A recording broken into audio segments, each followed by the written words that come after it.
kay Rani Udibika, ang ating kaibigan si Bench na nandito, Bench David, at mga kasama. Maraming salamat dahil hindi ninyo pinabayaan ang ating pinakamamahal na dating Pangulo, President Rodrigo Roa Duterte, at Vice Presidente Inday Sara Duterte. Nandito pa rin tayo. Walang tigil ang ating paghiwatig ng ating mga saloobin in a peaceful manner para malaman ng buong bansa na tayo ay Pilipino sa isip at sa gawa, hindi lang sa salita. Ito po ang dating Presidential Anti-Corruption Commissioner at dating TESDA Consultant, Attorney Manuelito Luna. Ang aking puso ay nasa inyo, nasa sambayanan, at sa mga Pilipino.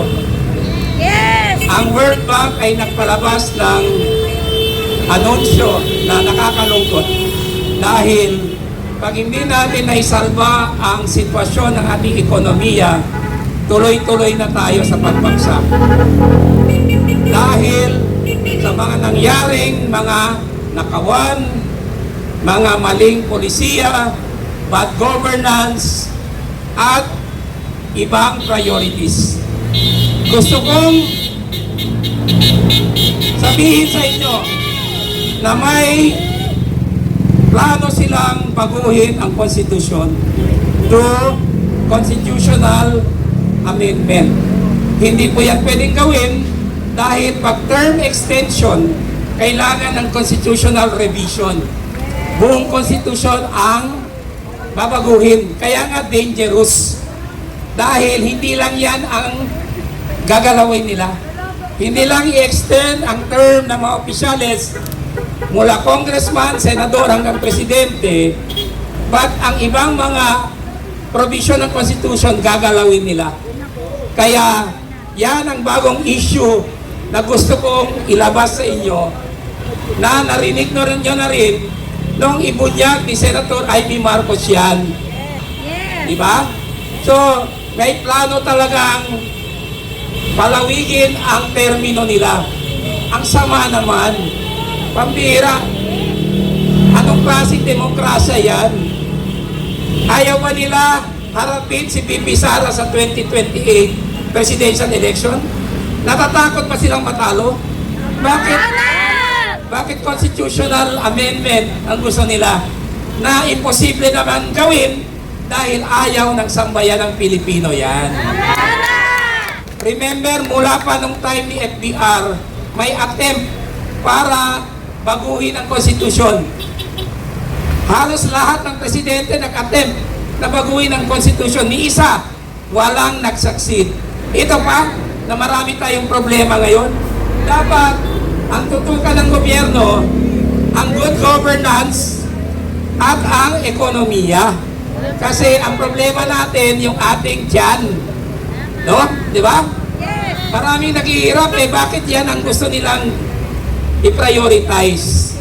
Wala na ba silang konsensya? Pamihira naman. At sana mabuksan na ang flood control investigation. At mapanagot na ang mastermind. Dahil nung time ng dating majority led by Senator Soto, hindi yan nagawa dahil si Senator Ping Lacson ay merong kina-cover up. Ngayon na si Senator Pia Cayetano na ang chairman ng Senate Blue Ribbon Committee, mabubuksan na yan at mabubunyag na ang buong katotohanan. Kaya ang gawin natin, ipanawagan natin na ang Senado ay buksan na ito sa lalong madaling panahon. At ito pa, i-dismiss na ang impeachment laban kay Bibi Sara Duterte. Bogus po yan. Bakit? Kasi nung March 25, April 4, April 22 at April 29, nag-hearing ang Kangaroo Committee ng House of Representatives.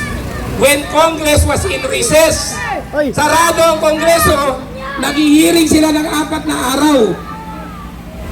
When they are not in session, hindi sila pwede mag-hearing sa impeachment.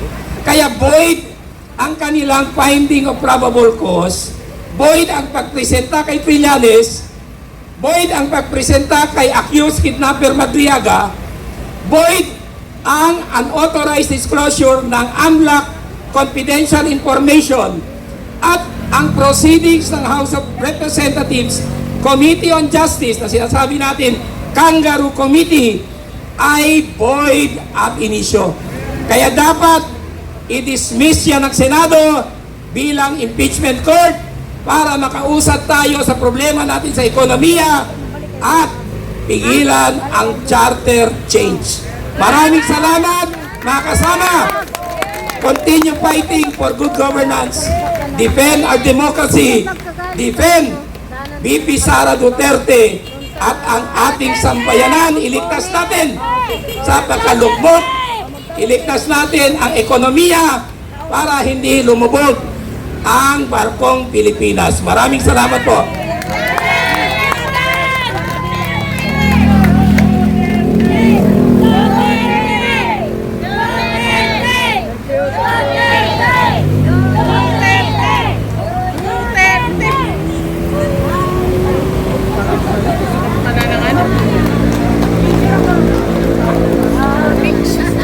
Thank you, nandito kayo. Anong grupo to? Quezon City. Hindi nakakatempo. Si Ate Rani talaga. Attorney Luna. Picture. Sige. Picture tayo.